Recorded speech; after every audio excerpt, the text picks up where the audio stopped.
കൗമാരപ്രായത്തിൽ പെൺകുട്ടികൾ പല പ്രണയക്കെണികളിലും വീഴാറുണ്ട്. കാമുകൻ ഏത് ക്രിമിനലാണെങ്കിലും ലഹരിക്കടിമയാണെങ്കിലും പ്രണയം തലയ്ക്ക് പിടിച്ചാൽ പെൺകുട്ടികൾ അതിൽ നിന്നും പിന്മാറില്ല. പത്തനംതിട്ട വലഞ്ചുടിയിലെ ആവണി എന്ന 9ാം ക്ലാസ്സുകാരിയും അയൽവാസിയായ യുവാവും തമ്മിലുള്ള പ്രണയത്തെ വീട്ടുകാർ എതിർത്തതും അയാളുടെ സ്വഭാവദൂഷ്യം കാരണമാണ്. അതിൻ്റെ പകയിൽ ലഹരിക്കടിമയായ യുവാവ് കാമുകിയുടെ അച്ഛനെയും സഹോദരനെയും നടുറോഡിൽ വെച്ച് ക്രൂരമായി മർദ്ദിച്ചു. അതും കാമുകിയുടെ കൺമുന്നിൽ വെച്ച്. ഇതിൻ്റെ മനോവിഷമത്തിൽ ആറ്റിലേക്ക് ചാടിയ ആവണിയെ മരിച്ച നിലയിലാണ് പിന്നീട് കണ്ടെത്തിയത്. കേസിൽ അയൽവാസിയായ യുവാവിനെ പോലീസ് കസ്റ്റഡിയിലെടുത്തു.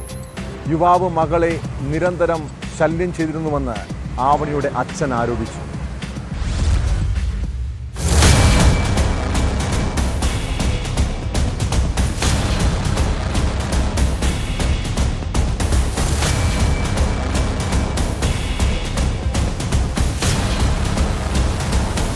കഴിഞ്ഞ ദിവസം വലഞ്ചുഴി ക്ഷേത്രത്തിലെ ഉത്സവം കഴിഞ്ഞ് വീട്ടുകാർക്കൊപ്പം മടങ്ങുമ്പോഴാണ് സ്കൂൾ വിദ്യാർത്ഥിനിയായ ആവണി പാലത്തിൽ നിന്നും ആറ്റിലേക്ക് ചാടിയത്.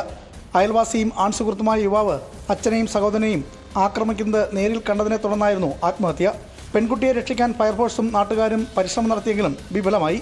അയൽവാസിയായ 21-കാരനാണ് മകളുടെ മരണത്തിന് കാരണമെന്നാണ് ആവണിയുടെ കുടുംബത്തിന്റെ ആരോപണം. ആവണിയെ നിരന്തരം യുവാവ് ശല്യം ചെയ്തിരുന്നുവെന്നും കുടുംബം ആരോപിക്കുന്നു. ഇവർ നേരത്തെ ഒരു ചെറിയ ലോകം ഉണ്ടായിരുന്നു. ഇപ്പോൾ ശരത്ത് എന്ന് പറഞ്ഞ ഒരു ചെറുപ്പക്കാരൻ.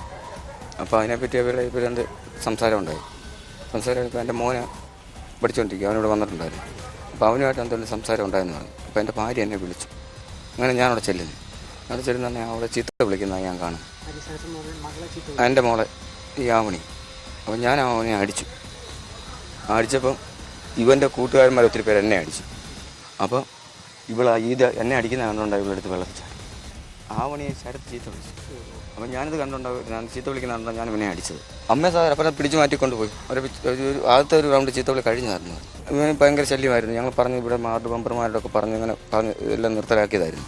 ആ ശല്യമെന്ന് പറഞ്ഞ് അത് പ്രശ്നമായിട്ട് എന്നോടൊന്നും പറഞ്ഞായിരുന്നു. ഇപ്പം ഭയങ്കര ശല്യം ചെയ്യുന്നുണ്ട് ഇതാന്ന് പറഞ്ഞു. അപ്പോൾ കഴിഞ്ഞ ദിവസം ഞങ്ങൾ മെമ്പറിനോട് ഞാൻ പറഞ്ഞായിരുന്നു. മെമ്പർ പറഞ്ഞ് കേസ് കൊടുക്കാമെന്ന് പറഞ്ഞു. എന്നോട് പറഞ്ഞു നിങ്ങൾ പട്ടികാധികാരമുണ്ട്, നിങ്ങൾ ഇതിനെ കൊടുത്തു കഴിഞ്ഞാൽ അവനോടും വിളിച്ച് പറഞ്ഞു ഇന്നപോലൊക്കെ അത് വലിയ കേസാകും എന്നൊക്കെ പറഞ്ഞു. ആരോപണ വിധേയനായ യുവാവിനെ പോലീസ് കസ്റ്റഡിയെടുത്ത് ചോദ്യം ചെയ്തു വരികയാണ്. ആവണിയുടെ മൃതദേഹം പോസ്റ്റ്മോർട്ടം നടപടികൾ പൂർത്തിയാക്കി ബന്ധുക്കൾക്ക് വിട്ടു നൽകി.